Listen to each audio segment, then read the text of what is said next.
সাবেক ভূমিমন্ত্রী সাইফুজ্জামান চৌধুরী জাবেদের মালিকানাধীন দুটি ফ্ল্যাট জব্দ করেছে দুর্নীতি দমন কমিশন। গত বছর ডিসেম্বরে অন্যান্য সম্পদের সাথে রাজধানীর গুলশানের এই ফ্ল্যাট দুটিও জব্দ করার নির্দেশ দিয়েছিল আদালত। এ নিয়ে বিস্তারিত জানবো, গুলশান থেকে যুক্ত হচ্ছেন সহকর্মী রিশাদ হুদা। রিশাদ, একটু জানাবেন, এই যে দুদক অভিযান চালিয়েছে দুটি ফ্ল্যাটে, অভিযানে কি কি জব্দ করেছে আর ফ্ল্যাট আসলে এখন কি করা হবে? দুদক এই ফ্ল্যাট কাদের নিয়ন্ত্রণে দেবে এখন?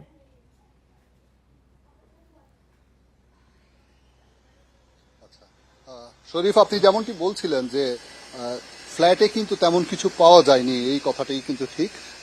সেখানে দেখা গেছে, ফুটেজেও আমরা দেখেছি যে অল্প অল্প কিছু আসবাবপত্র সেখানে আছে, তবে বেশ কিছু সম্পদের ক্লু কিন্তু সেখানে পাওয়া গিয়েছে। আপনি জানেন যে রোলেক্স ঘড়ি, এই ঘড়ি কিন্তু অনেক দামি ঘড়ি, সেই ঘড়ি পাওয়া যায়নি, কিন্তু ঘড়ির যে বাক্স এবং সেই ঘড়ির প্রায় 30 থেকে 35টি রোলেক্স ঘড়ির বাক্স পাওয়া গিয়েছে।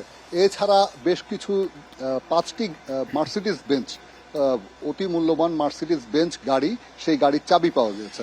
এখন দুদক বলছে যে এই গাড়িগুলো নিশ্চয়ই বাংলাদেশে আছে, কোথাও না কোথাও লুকিয়ে রাখা আছে, সেগুলো তারা অনুসন্ধান করবে।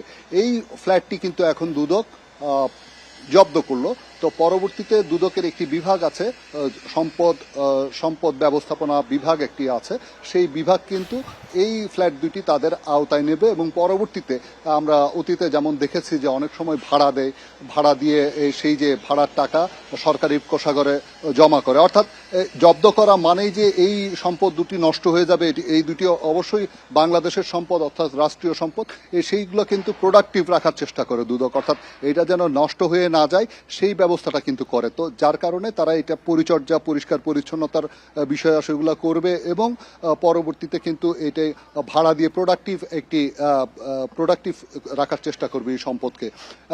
শুধু এই ক্ষেত্রে বলছি না, অন্যান্য ক্ষেত্রেও দেখা যায় যে এই সম্পদ বিভিন্ন সময় জব্দ করে, পরবর্তীতে যদি আসামি নির্দোষ প্রমাণিত হয় সেই ক্ষেত্রে কিন্তু তাকে আদালতের আদেশ অনুযায়ী সেই সম্পদ ফিরিয়ে দেওয়া হয়। তখন যেন সে যেই অবস্থায় সম্পদটি জব্দ হয়েছিল সেই অবস্থায় যেন সে পায়, অর্থাৎ সেই সম্পদটি যেন ব্যবহারযোগ্য থাকে, সেই জন্যই কিন্তু দুদকের যে সম্পদ ব্যবস্থাপনা বিভাগ আছে তারা কিন্তু কাজ করে যায়। তো আজকে সকাল 10টা থেকেই কিন্তু এই অভিযান শুরু হয়েছে, এখনো কিন্তু অভিযান পুরোপুরি শেষ হয়নি।